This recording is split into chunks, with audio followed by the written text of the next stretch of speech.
Assalamualaikum warahmatullahi wabarakatuh. Innal hamdalillah nahmaduhu wa nasta'inuhu wa nastaghfiruh wa na'udzu billahi min shururi anfusina wa min sayyiati a'malina. Man yahdihillahu fala mudilla lahu wa man yudlil fala hadiya lahu. Asyhadu an la ilaha illallah wahdahu la syarika lahu wa asyhadu anna Muhammadan abduhu wa rasuluh. Ya ayyuhalladzina amanu taqullaha haqqa tuqatih wa la tamutunna illa wa antum muslimun.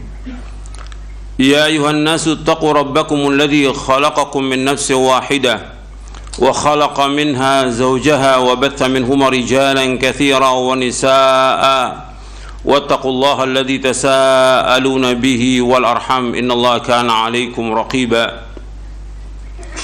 يا أيها الذين آمنوا اتقوا الله وقولوا قولا سديدا يصلح لكم أعمالكم ويغفر لكم ذنوبكم ومن يطع الله ورسوله فقد فاز فوزا عظيما.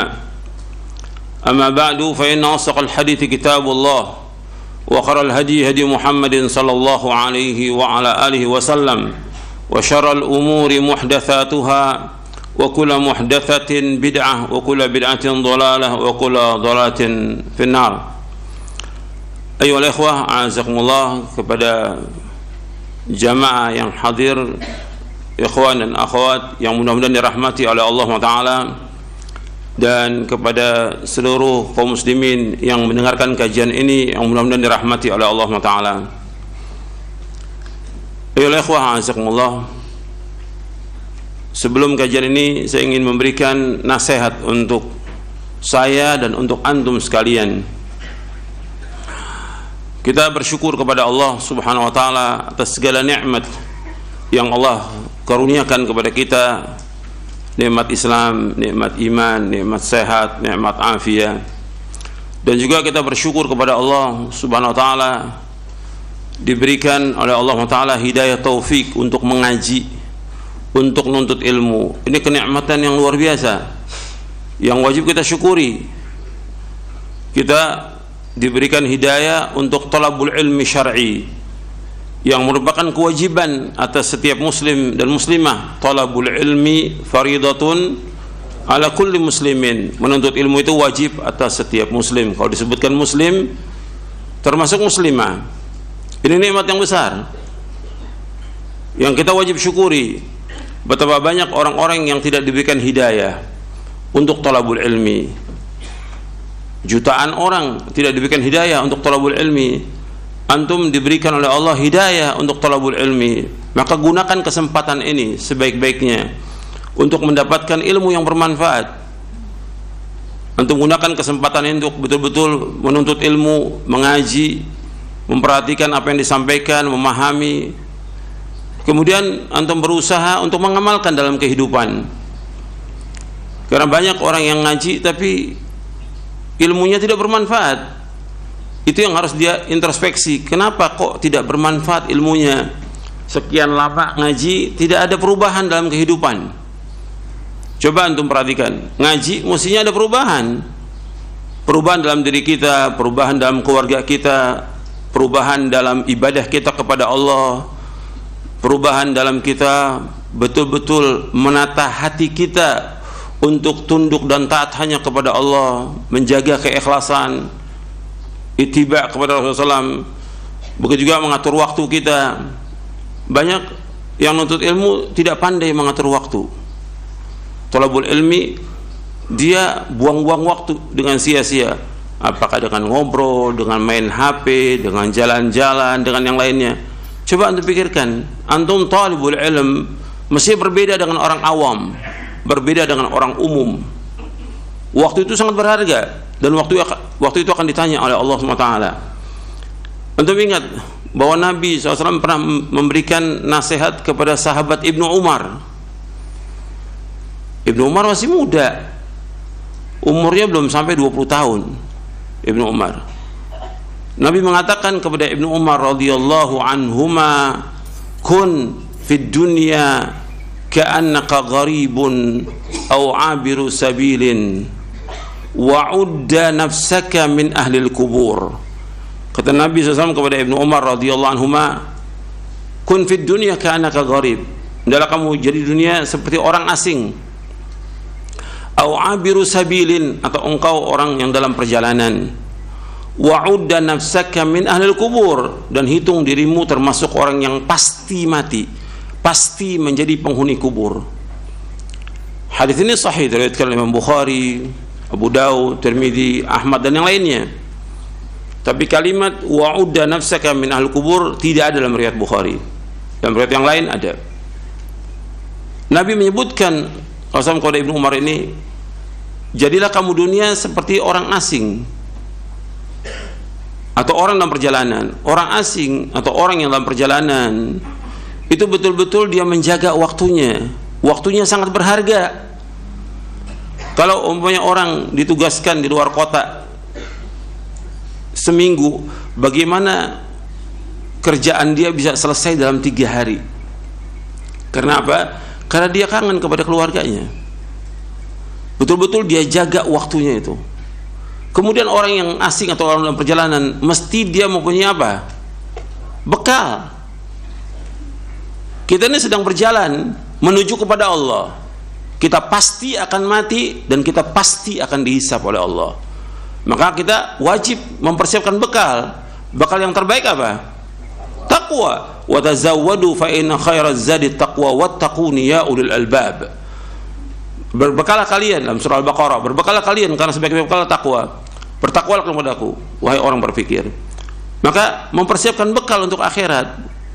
Dengan apa? Dengan takwa kepada Allah. Dengan apa? Dengan melaksanakan ketaatan kepada Allah, menjauhkan maksiat, dengan melaksanakan amal-amal soleh sebanyak-banyaknya, dengan ikhlas dan ittiba. Dan juga gunakan waktu kita sebaik-baiknya. Ini waktu kita banyak yang terbuang, luar biasa waktu ini, terbuang dengan sia-sia. Banyak yang dipakai buat HP aja, itu berapa jam itu? Itu HP. Buat nonton, nggak ada manfaat sama sekali. Ini waktu yang terbuang untuk jalan-jalan segala macam. Waktu ini berharga. Setiap detik kita, setiap menit kita akan ditanya oleh Allah. Coba kalau antum dari baca HP, dari antum gunakan HP dengan baca Al-Quran.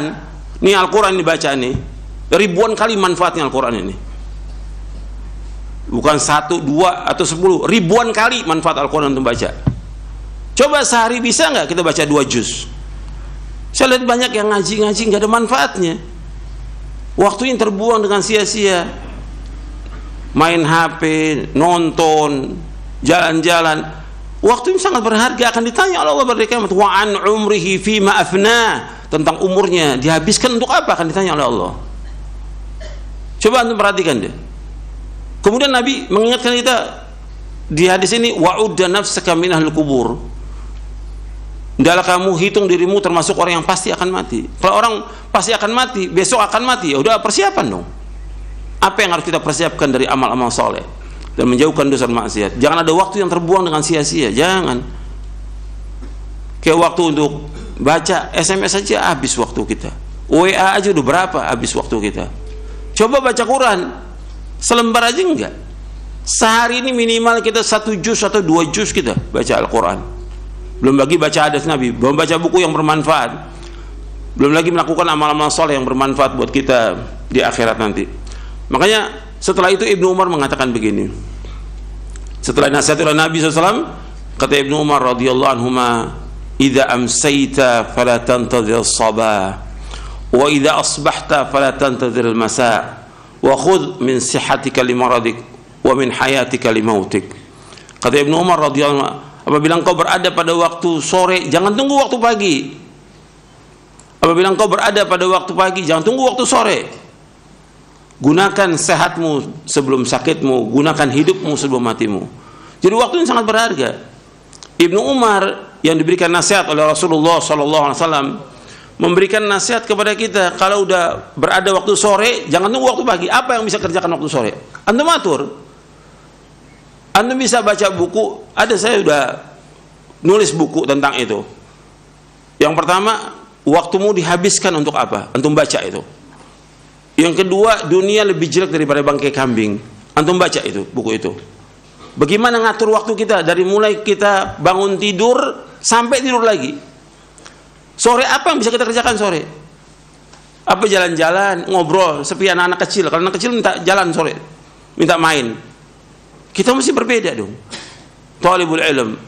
Waktu kita berharga, apa yang bisa kita baca dari kitab-kitab? Di samping zikir sore yang kita baca, apa buku yang harus kita baca? Apa yang kita tamatkan dari buku itu? Dan apa yang kita murojaah dari Al-Quran? Kemudian setelah maghrib apa yang kita baca? Baca Quran lagi pada maghrib. Pada isya apa lagi yang kita lakukan? Menjelang tidur apa lagi kita lakukan? Tengah malam kita bangun apa yang harus kita lakukan? Subuh. Begitu seorang talibul ilm, waktunya sangat berharga. Antum hisab diri antum. Hasibu anfusakum qabla an tuhasabu. Hisab diri kalian sebelum kamu dihisab oleh Allah. Coba ini perhatikan yang seperti ini. Banyak saya lihat waktu yang terbuang. Talibul ilm terbuang.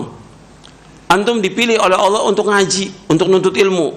Ini luar biasa. Antum dipilih oleh Allah. Gunakan kesempatan itu.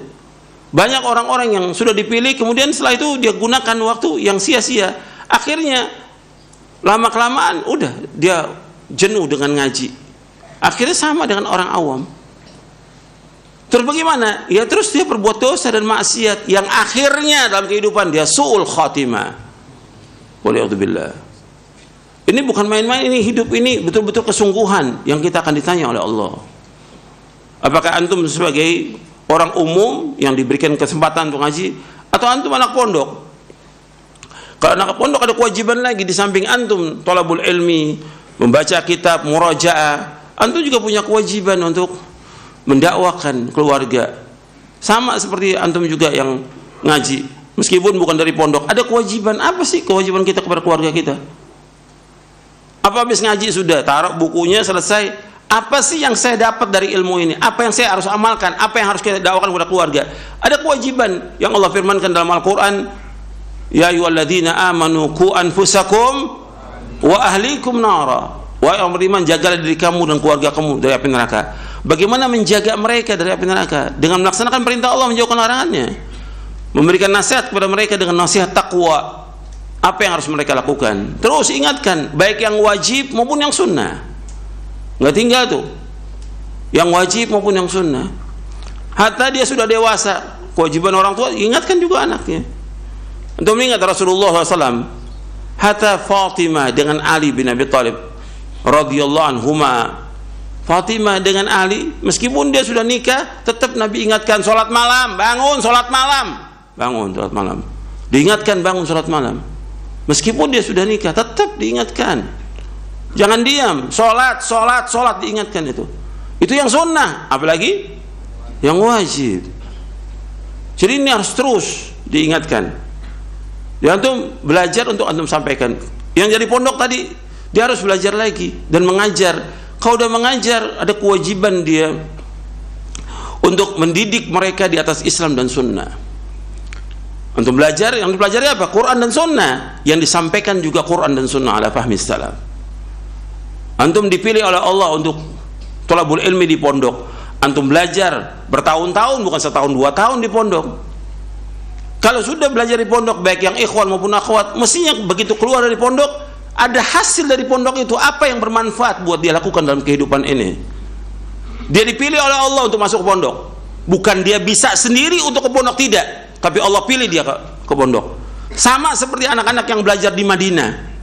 Dia bisa ke Madinah bukan karena kehebatan dia, tapi Allah pilih dia untuk belajar di Madinah agar dia di sana belajar agama, kemudian dia pulang mendakwahkan Islam ini, Al-Quran wa sunnah al-fahmi salaf.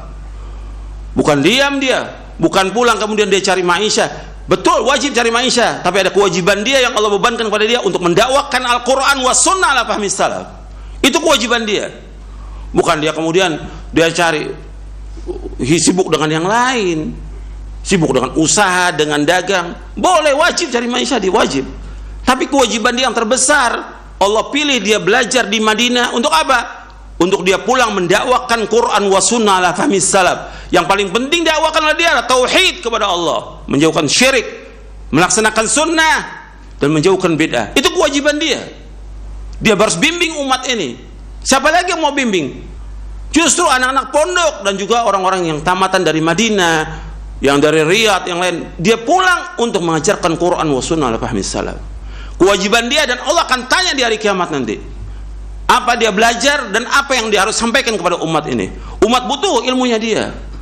Kalau Allah sebutkan dalam Al-Quran bahwa dia belajar nuntut ilmu itu sama dengan jihad, yang Allah sebutkan dalam surah At-Taubah di ayat 122, wa ma kana al-mu'minuna liyanfiru kaffah falaula nafara min kulli firqatin minhum ta'ifatun liyatafaqahu fid din wa liyunziru qaumahum idza raja'u ilaihim la'allahum yahdharun. Allah sebutkan dalam surah At-Taubah di ayat 122, wa ma kana al-mu'minuna liyanfiru kaffah, tidak patut orang mukmin semuanya pergi berperang jihad. Falaula nafara min kulli firqatin minhum ta'ifatun liyatafaqahu fid din. Mesti ada dari setiap golongan, setiap kelompok orang yang belajar agama, menuntut ilmu. Artinya orang yang belajar agama, menuntut ilmu disamakan oleh Allah dengan apa? Jihad fisabilillah. Untuk apa? Untuk tafaqquh fid din, belajar agama, memahami agama Al-Qur'an wa sunnah ala fahmi salaf. Setelah itu apa kewajiban dia? Apa kewajibannya? Setelah tafaqquh fi din apa? Waliyunziru qaumahum idza raja'u ilaihim wa la'allahum yahzarun. Dalam surah At-Taubah di ayat 122. Jadi agar mereka setelah itu mengancam kaumnya, pulang ini bukannya main-main, bukannya kerja yang lain, tapi apa tugasnya dia? Waliyunziru qaumahum idza raja'u ilaihim la'allahum yahdharun, agar mereka mengancam kaum mereka apabila mereka kembali, dan agar mereka berhati-hati kaumnya. Jadi kewajibannya dia, ada kewajiban dia belajar di pondok, dia belajar di Libya, dia belajar di Madinah, dia belajar di Yaman, pulang ini untuk mendakwahkan Quran wa sunnah ala fahmi salaf. Itu kewajibannya dia terus, dan gak boleh berhenti. Siang dan malam dia dakwakan, itu kewajibannya dia. Karena Allah pilih dia untuk belajar, maka dia kewajiban, dan ganjarannya besar yang luar biasa.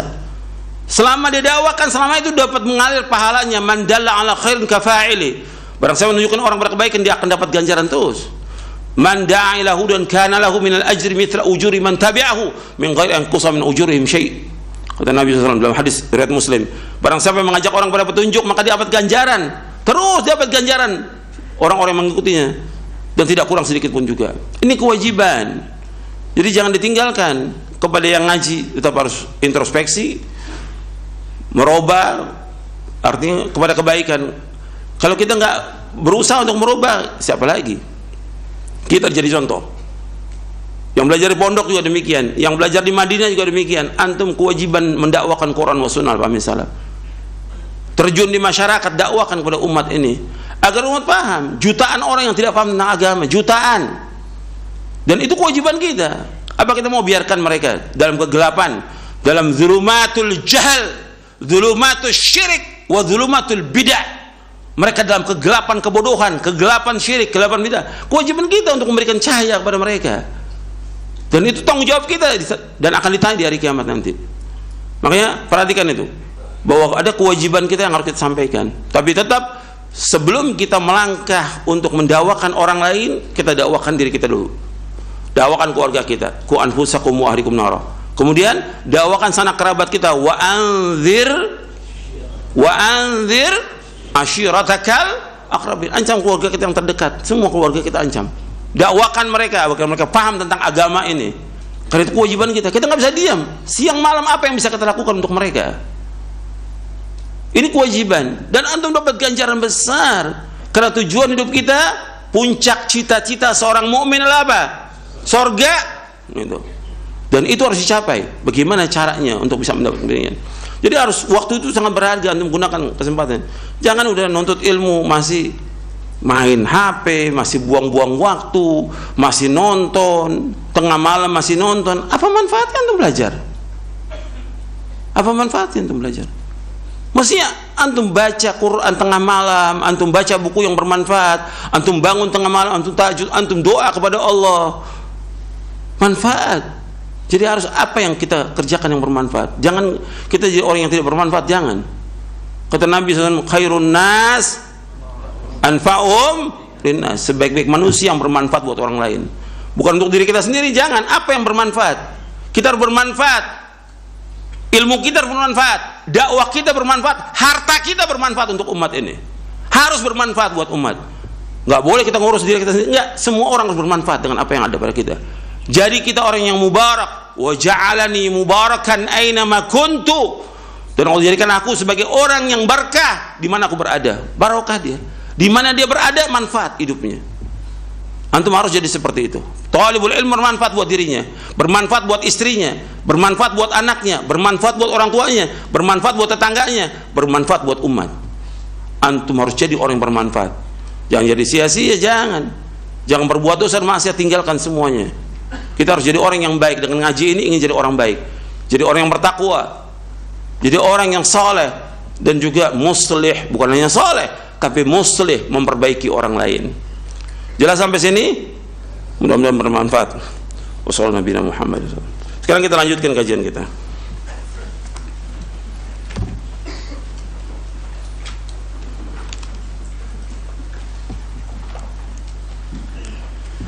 Kita masih bahas poin yang ke-54. Iya. Tentang hukum tawassul.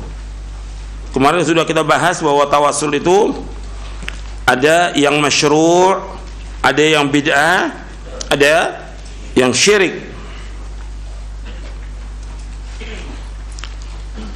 Yang masyru' sudah kita bahas. Sekarang kita masuk yang kedua, yaitu tentang tawassul yang bid'ah.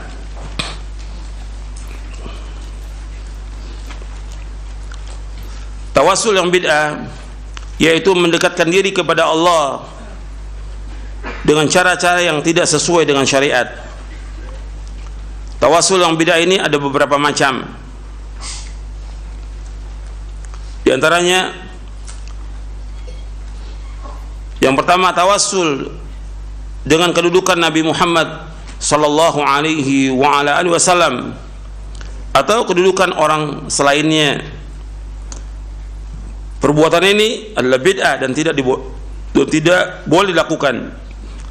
Adapun hadis yang berbunyi idza sa'atumullah fas'aluhu bijahi fa inna jahi 'indallahi 'azim.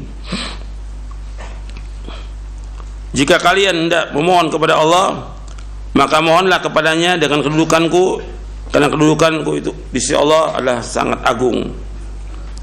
Ini kalimat bijahi dengan kedudukan Nabi Muhammad ini tidak boleh. Hadis ini batil, tidak ada asal usulnya, dan tidak terdapat sama sekali dalam kitab-kitab hadis yang menjadi rujukan. Tidak juga seorang ulama ahli hadis pun yang menyebutkan sebagai hadis. Jika tidak ada satupun dalil yang sahih mengenainya, maka hal tersebut berarti tidak boleh. Sebab setiap ibadah tidak dilakukan kecuali berdasarkan dalil yang sahih dan jelas. Yang kedua, tawassul dengan zat makhluk. Jika dimaksudkan seseorang bersumpah dengan makhluk dalam meminta kepada Allah SWT, maka tawassul ini seperti bersumpah dengan makhluk tidak dibolehkan. Sebab sumpah makhluk terhadap makhluk tidak dibolehkan, bahkan hal itu termasuk syirik. Sebagaimana disebutkan dalam hadis, man halafa bi ghairi faqad kafara aw asyrak. Barang siapa yang bersumpah dengan selain nama Allah, maka dia telah kufur atau dia telah berbuat syirik.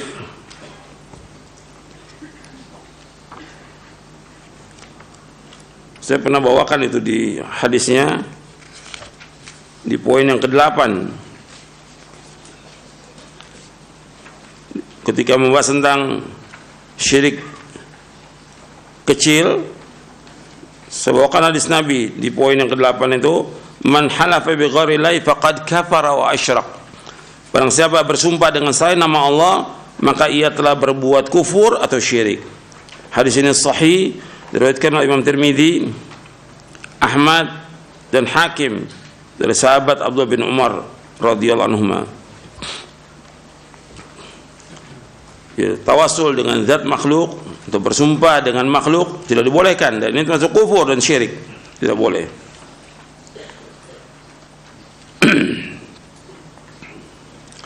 Apalagi bersumpah dengan makhluk kepada Allah, maka Allah tidak menjadikan permohonan kepada makhluk sebagai sebab dikabulkannya doa, dan dia tidak mensyaratkan hal tersebut kepada para hambanya.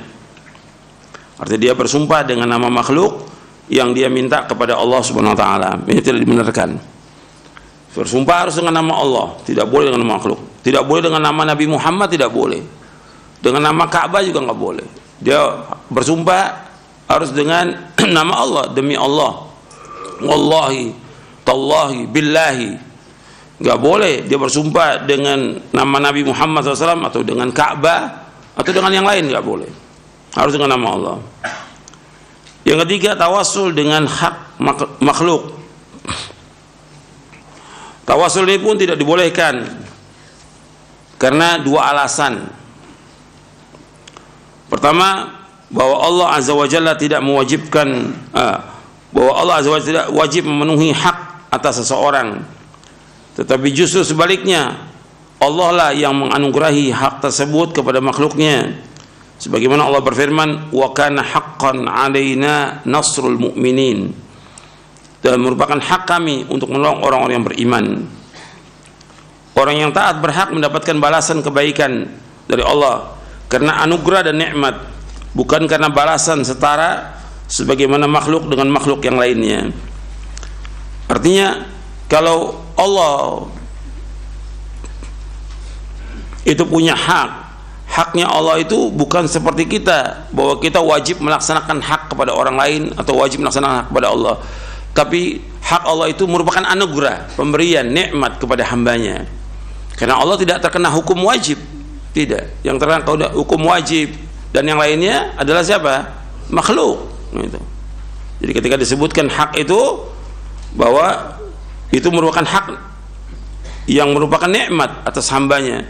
Seperti ketika Nabi bertanya kepada Mu'adz bin Jabal tentang haqqullah yang ibad, dijawab, haqqullah al-ibad ayya'buduhu wa la yusyriku bihi syai'an, wa haqqul ibadi 'ala Allah alla yu'adziba man la yusyriku bihi syai'an. Hak Allah atas hambanya agar mereka beribadah hanya kepada Allah dan mereka tidak berbuat syirik kepadanya. Dan hak Allah atas hambanya, ya hak Allah, hak hamba atas Allah, yaitu Allah tidak akan mengazab orang yang tidak berbuat syirik. Kalimat Allah tidak akan mengazab ini merupakan nikmat, karunia, gitu. Bukan merupakan kewajiban, gitu. Jadi Allah tidak wajib memenuhi hak atas seseorang, tidak, gitu. Tapi justru sebaliknya, Allah yang menganugerahkan hak tersebut kepada makhluknya. Wa kana haqqan alaina nasrul mu'minin.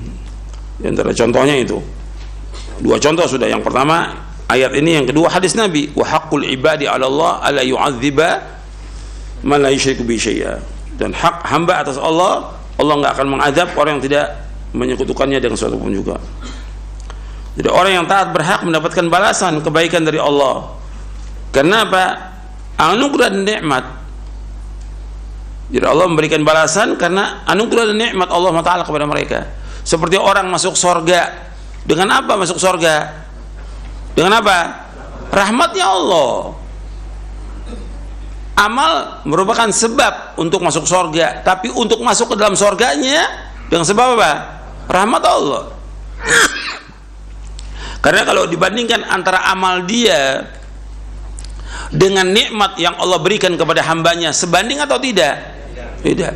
Ini orang beramal 1000 tahun, kemudian dibandingkan dengan nikmat Allah yang Allah berikan dari mulai dia lahir sampai dia meninggal, sebanding nggak antara ibadah 1000 tahun dengan nikmat itu?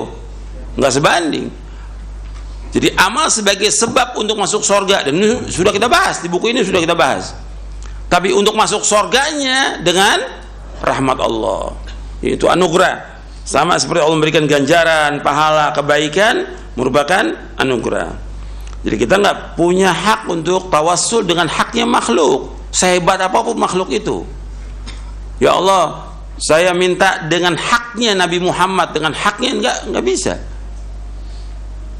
Karena yang punya hak itu adalah Allah Subhanahu wa Ta'ala. Yang menganugerahkan hak atau nikmat itu adalah Allah Ta'ala. Yang kedua, hak yang dianugerahkan Allah Azza wa Jalla kepada hambanya merupakan hak khusus bagi diri hamba tersebut dan tidak ada kaitannya dengan orang lain dalam hak tersebut.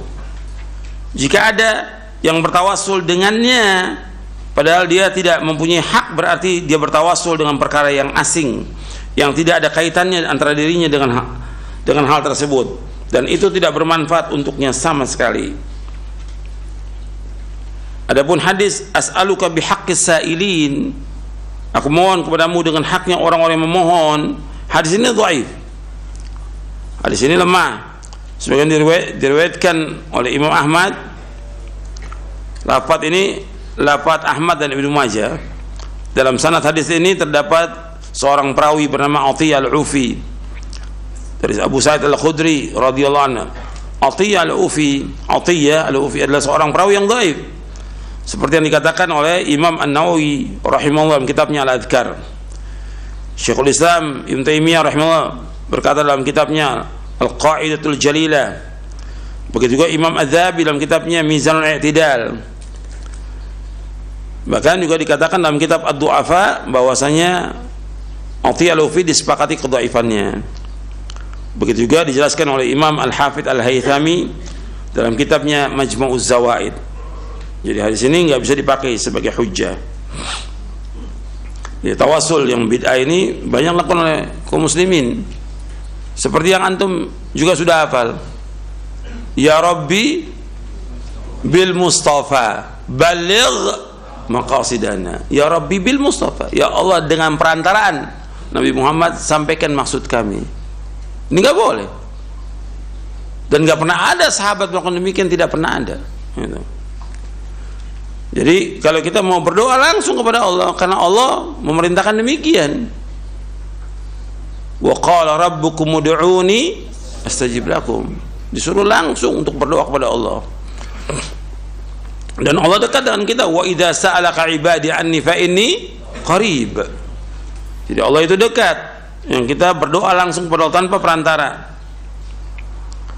Kemudian kita masuk yang ketiga, tawasul yang syirik.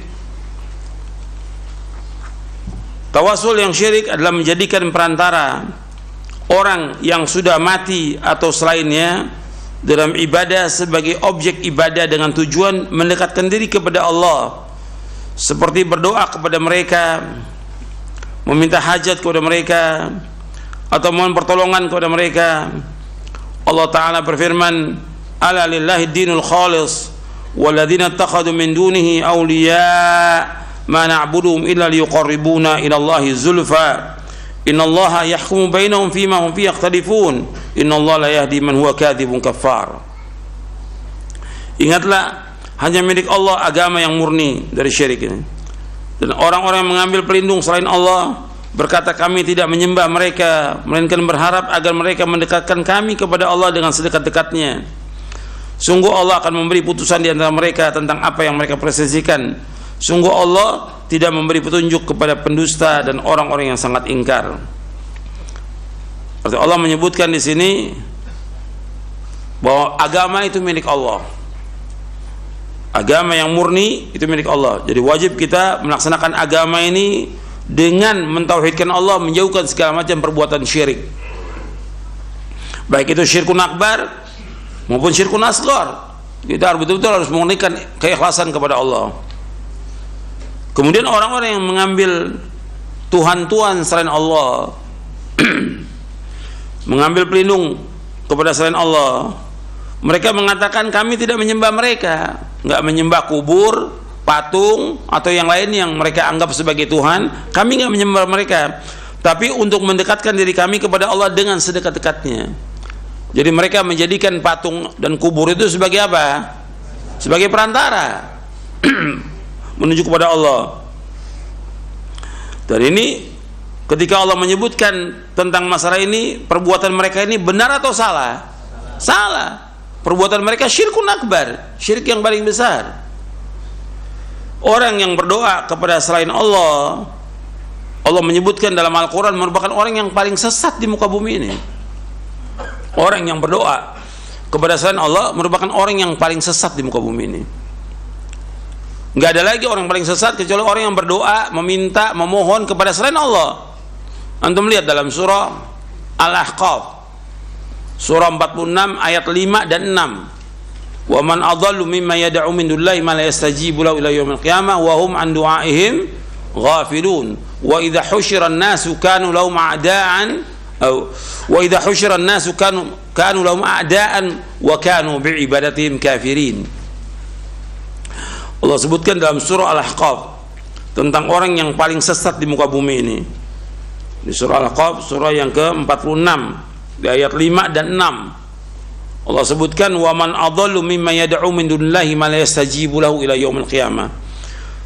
Tidak ada orang yang paling sesat di muka bumi ini melainkan orang yang berdoa kepada selain Allah yang tidak bisa menjawab sampai hari kiamat.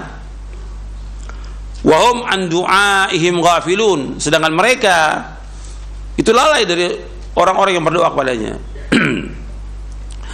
Orang-orang yang berdoa kepada penghuni kubur, apakah penghuni kuburnya ini dia sebagai sahabat, sebagai imam, sebagai wali atau yang lainnya?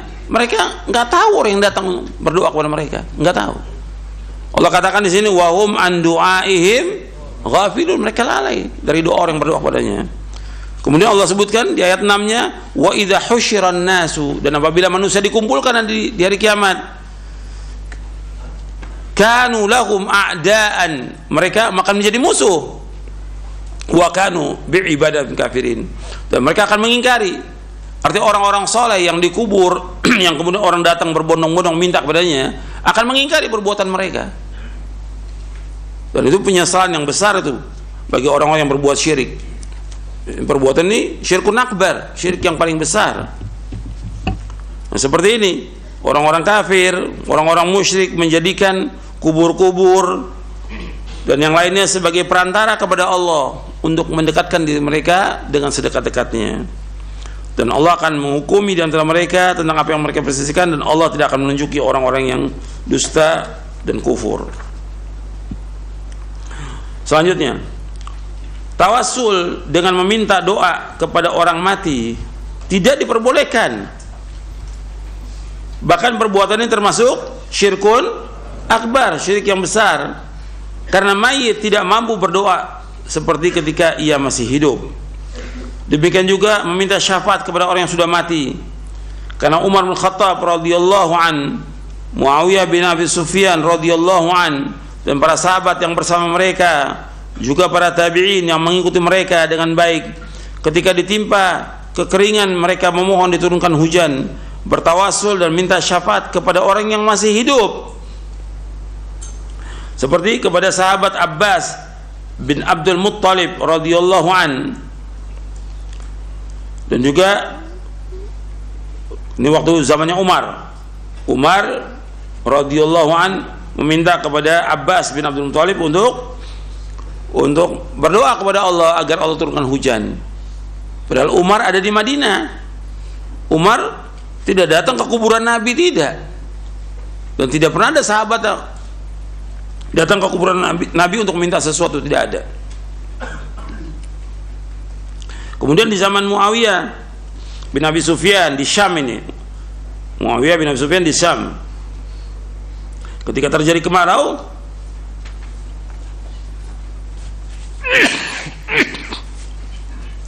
beliau datang kepada Yazid bin Al-Aswad.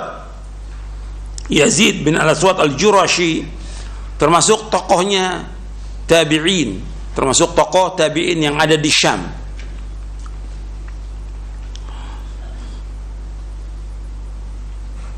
Jadi Muawiyah minta kepada Yazid bin Al-Aswad untuk berdoa kepada Allah, sama-sama berdoa agar turunkan hujan. Kemudian turun hujan. Mereka tidak bertawassul, tidak meminta syafaat, memohonkan diturunkan hujan melalui Nabi Muhammad SAW, tidak, baik di kuburan beliau ataupun di kuburan orang lain, tetapi mereka mencari pengganti dengan orang yang masih hidup. Makanya Umar bin Khattab radhiyallahu an mengatakan, seperti disebutkan dari sahabat Anas radhiyallahu an, kata sahabat Anas, ketika terjadi kemarau, maka Umar bin Khattab radhiyallahu an itu meminta kepada Abbas bin Abdul Thalib untuk berdoa Maka Umar mengatakan begini, Allahumma inna kunna natawassalu ilaika binabiyyina fatasqiyana wa inna natawassalu ilaika bi'ammi nabiyyina fasqina. Qala fayusqaun. Artinya ada di sini artinya. Umar bin Khattab berkata, ya Allah, dahulu kami bertawassul kepadamu dengan perantaraan nabimu sehingga engkau menurunkan hujan kepada kami, dan kini kami bertawassul kepadamu dengan perantaraan paman kami, paman nabi kami, karena itu turunkanlah hujan kepada kami. Kata Anas, lalu Allah turunkan hujan. Nanti Anda bisa lihat lafadznya di Sahih Bukhari di hadis nomor 1010 dari sahabat Anas. Mereka menjadikan Abbas sebagai pengganti dalam tawassul ketika mereka tidak lagi bertawassul kepada Nabi Muhammad SAW sesuai dengan yang disyariatkan sebagaimana yang telah mereka lakukan sebelumnya. Padahal sangat mungkin bagi mereka untuk datang ke kubur Nabi dan bertawassul melalui beliau jika memang hal itu dibolehkan. Dan mereka para sahabat meninggalkan praktek-praktek tersebut merupakan bukti tidak diperbolehkan bertawassul dengan orang mati. Tidak boleh. Baik meminta doa maupun syafaat kepada mereka. Seandainya saja meminta doa atau syafaat baik kepada orang mati maupun yang masih hidup itu sama saja, tentu mereka tidak berpaling dari Nabi Muhammad SAW kepada yang lebih rendah derajatnya. Jelas Abbas itu derajatnya lebih rendah dari Nabi Muhammad SAW. Abbas bin Abdul Muttalib radhiyallahu anhu. Kalau seandainya boleh tawassul dengan orang yang sudah mati, mestinya sahabat Umar datang kepada siapa? Kepada Rasulullah, kepada Nabi. Tapi tidak boleh. Tidak boleh meminta kepada orang sudah mati, dan tidak boleh jadikan orang mati sebagai perantara kepada Allah. Tidak boleh. Tidak boleh. Wa ma yastawil ahya wal amwat innallaha yusmi'u man yasha wa ma anta bimusmi' man fil qubur. Tidak sama orang yang hidup dengan orang yang mati. Engkau tidak akan bisa memberikan pendengaran. Sesungguhnya Allah memberikan pendengaran kepada siapa yang Allah kehendaki, dan engkau tidak bisa memberikan pendengaran kepada orang yang dikubur. Dan mereka mengatakan bahwa Nabi dan orang-orang soleh juga masih hidup. Seperti orang yang mati syahid juga hidup. Betul, disebutkan bahwa para nabi itu hidup di kubur mereka. Tapi yang harus diperhatikan, hidupnya mereka berbeda dengan kehidupan apa? Dunia. Ini alam apa? Barzakh. Sudah nggak akan kembali. Wa min waraihim barzakhun ila yaumil. Tentang bagaimana kehidupan di dalam kubur itu kita nggak tahu. Kehidupan para nabi dalam kubur kita nggak tahu. Sebagaimana juga kehidupan orang yang mati syahid itu juga Allah sebutkan dalam Al-Quran apa? Ahya yurzaqun, hidup dan diberikan rezeki. Bagaimana kita nggak tahu. Ghaib bagi kita. Nabi nggak pernah jelaskan sama sekali. Tapi yang jelas syariatnya bahwa kita diperintahkan untuk berdoa kepada siapa? Kepada Allah langsung. Tidak boleh orang berdoa kepada Nabi, nggak boleh. Nggak boleh. Karena Nabi sudah apa? Sudah meninggal. Gak boleh. Doa ini masuk ibadah atau bukan? Ibadah. Gak boleh orang berdoa kepada selain Allah, tidak boleh. Makanya ketika Rasulullah SAW meninggal dunia, itu ya sahabat karena saking cintanya kepada Rasulullah SAW kaget mereka. Mereka tahu, semua pasti mati tahu dan hafal ayat Al-Quran mereka, tapi kaget gitu, karena saking cintanya. Sampai Umar marah gitu. Sampai yang mengatakan mati aku akan penggal. Datang Abu Bakar As-Siddiq radhiyallahu an. Abu Bakar datang menemui Rasulullah dan mencium kening Rasulullah SAW dan katakan bahwa engkau wangi, hidup dan mati engkau wangi. Kemudian Abu Bakar langsung menuju ke masjid karena orang sahabat itu banyak kumpul di masjid. Abu Bakar radhiyallahu mengatakan, "Man kana ya'budu Muhammadan fa inna Muhammadan qad mat, wa man kana ya'budu Allah fa inna Allah hayyun la yamut." Barang siapa yang menyembah Muhammad, Muhammad sudah mati. Tapi barang siapa menyembah Allah, Allah hidup. Gitu. Kemudian dibacakan oleh Abu Bakar As-Siddiq radhiyallahu anhu, "Wa ma Muhammadun illa rasulun qad khalat min qablihi ar-rusul afa imma ta'qutila qalabtum ala aqabikum wa may yanqalib ala aqibihi fala yadurra syai'an wa sayajzillahu asy-syakirin." Dalam surah Ali Imran. Muhammad itu seorang rasul dan sudah berlalu rasul sebelumnya. Apakah kalau dia meninggal dunia kalian akan berpaling menjadi murtad? Seandainya ada yang berpaling murtad, maka tidak akan membahayakan Allah sedikit pun juga. Dan Allah akan membalas orang yang bersyukur. Nangis sahabat semuanya dengan dibacakan ayat itu. Dan Umar udah lemas, Umar radhiyallahu an. Kata Umar, seolah aku belum hafal ayat itu. Lalu udah hafal ayatnya, lupa karena cintanya kepada Rasulullah sallallahu alaihi wasallam. Tunduk dengan dibacakan ayat, tunduk para sahabat gitu. Jadi tidak boleh orang mengatakan bahwa Nabi itu masih hidup disembah, tidak. Soal kehidupan di alam barzah beda dengan kehidupan dunia, beda. Tapi nggak ada seorang sahabat pun yang datang ke kuburan Nabi untuk minta sesuatu, tidak ada. Dari zaman wafatnya Rasulullah, Khulafaur Rasyidin, nggak ada seorang pun yang, tidak ada sama sekali. Nah, kemudian datang orang-orang belakangan, dan ini mulai terjadinya kesyirikan ini setelah timbulnya tarekat Sufiyah gitu. Jadi awal dari Syiah, kemudian tarekat Sufiyah, karena dua-dua ini berjalan seiring. Tarekat Sufiyah dan juga Syiah ini mereka takdisul ashkhas, mensucikan orang gitu. Mensucikan imam, sehingga dikubur itu disembah mereka. Menyebar sampai sekarang ini. Itu akibat mereka itu takdis al-ashkhas, mensucikan orang. Di zaman Khulafaur nggak ada orang datang ke kuburan Nabi minta, nggak ada, sama sekali tidak ada. Dan alhamdulillah sampai hari ini terjaga kuburan itu. Tidak ada orang datang untuk menyembah, tidak ada. Meskipun dia dari jauh, tapi jelas ini perbuatan syirik kalau mereka minta kepada Nabi Muhammad SAW. Dan juga merupakan kebodohan. Yang memberikan rezeki Allah, yang menciptakan dia Allah, yang memberikan segala macam Allah, yang memiliki segalanya Allah, kenapa dia minta kepada makhluk? Makanya orang yang berdoa atau meminta kepada orang yang mati, meminta kepada selain Allah, kepada patung dan yang lainnya, yang pertama dia keluar dari agama, yang kedua akalnya nggak waras. Gimana dia minta kepada sesuatu yang lemah, yang nggak bisa memberikan sesuatu? Mesti dia minta kepada Allah yang maha kaya, dan dia berdoa kepada Allah.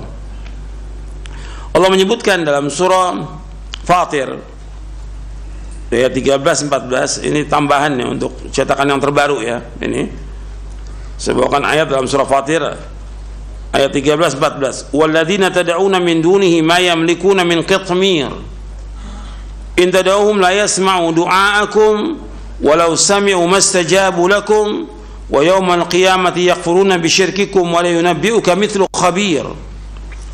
Dan orang-orang yang kamu seru, kamu sembah selain Allah, tidak mempunyai sesuatu walaupun setipis kulit ari. Jika kamu menyeru mereka atau berdoa kepada mereka, mereka tidak mendengar seruanmu, dan sekiranya mendengar, mereka tidak dapat memenuhi permintaanmu. Dan pada hari kiamat mereka akan mengingkari kemusyrikanmu, dan tidak ada yang dapat memberikan keterangan kepadamu seperti yang diberikan oleh Allah yang maha teliti. Jadi orang-orang yang kalian berdoa kepada selain Allah, mereka tidak memiliki meskipun hanya setipis kulit ari, tidak punya sama sekali. Jadi korma ketika dibuka itu ada kulit yang tipis tuh, kulit ari. Mereka nggak punya sama sekali. Nggak bisa kita juga membuat korma, nggak ada manusia bisa membuat buah dan segala macam, tidak ada, nggak bisa. Mereka nggak punya, bagaimana mereka akan minta kepada orang yang tidak punya? Semua makhluk ini, kata Allah, semuanya apa? Fakir. Ya yuhannasu antumul fuqara'u ilallah wallahu wal ghaniyul hamid, dalam surah Fatir ayat 15. Wahai manusia, sesungguhnya kalian ini fakir, fakir, butuh kepada Allah. Allah yang maha kaya dan Allah yang maha terpuji. Kemudian Allah sebutkan di sini, in tad'uhum, seandainya kalian berdoa meminta kepada mereka, La yasma'u du'akum. Mereka enggak mendengar doa kalian, siapa aja. Apakah dia sahabat, apakah dia wali atau dia nabi, enggak mendengar doa kalian, tidak. La yasma'u du'akum. Walau sami'u, kalau seandainya mereka mendengar, walau sami'u, seandainya mereka mendengar, mastajabu lakum, enggak bisa menjawab doa kalian. Wa yaumal qiyamati yakfuru bisyirkikum, dan pada hari kiamat mereka akan mengingkari kesyirikan kalian. Wala yunabbi'uka mithlu khabir, enggak ada yang bisa memberikan penjelasan seperti Allah yang Maha Teliti. Artinya Allah sudah jelaskan di sini bahwa orang-orang yang sudah mati itu tidak apa? Tidak mendengar. Kemudian seandainya mereka mendengar, tidak bisa menjawab, tidak bisa memenuhi panggilan orang yang hidup. Ini jelas nas ayat ini Al-Quran. Tapi meskipun mereka baca Al-Quran, bahkan mereka hafal, tetap aja mereka berbondong-bondong datang ke kubur wali. Jutaan orang datang ke kubur wali. Dan ini harus kita jelaskan, ini kesyirikan, ini perbuatan syirkun akbar, ini perbuatan dosa besar yang paling besar dan mengeluarkan seseorang dari agama Islam. Dan juga ini merusak agamanya dia, merusak fitrahnya dia, merusak akalnya dia. Bagaimana dia minta kepada orang sudah mati? Kenapa dia nggak minta kepada Allah yang hayyun la yamut, yang hidup, yang tidak akan mati selama-lamanya? Yang mereka baca ayat kursi itu, la ta'khuduhu sinatun wala naum, Allah tidak pernah ngantuk dan tidak pernah tidur selama-lamanya, azali wa abadi. Kenapa nggak minta kepada zat yang demikian, yang hayyun la yamut, yang nggak pernah ngantuk, nggak pernah tidur selama-lamanya? Minta kepada Allah, kok minta kepada makhluk yang mati? Dan Allah sebutkan Nabi Muhammad itu sudah meninggal dunia, jelas. Kemudian juga Allah mengatakan kepada Nabi Muhammad dalam surah Az-Zumar, innaka mayyitun wa innahum mayyitun, sesungguhnya engkau mati dan mereka juga mati. Gimana berdoa meminta kepada orang sudah mati? Ini kan akalnya nggak waras. Tapi yang seperti ini masih dilakukan. Yang seperti ini masih dilakukan oleh sebagian kaum muslimin di kubur-kubur yang dianggap keramat dan lainnya, di kubur-kubur wali masih jutaan itu. Ya, sampai di sini kajiannya mudah bermanfaat untuk saya dan untuk sekalian. Kurang lebihnya saya mohon maaf. Wassallallahu nabiyana Muhammadin sallallahu alaihi wasallam. Subhanakallahumma bihamdik asyhadu an la ilaha illa anta astaghfiruka wa atubu ilaik. Assalamualaikum warahmatullahi wabarakatuh.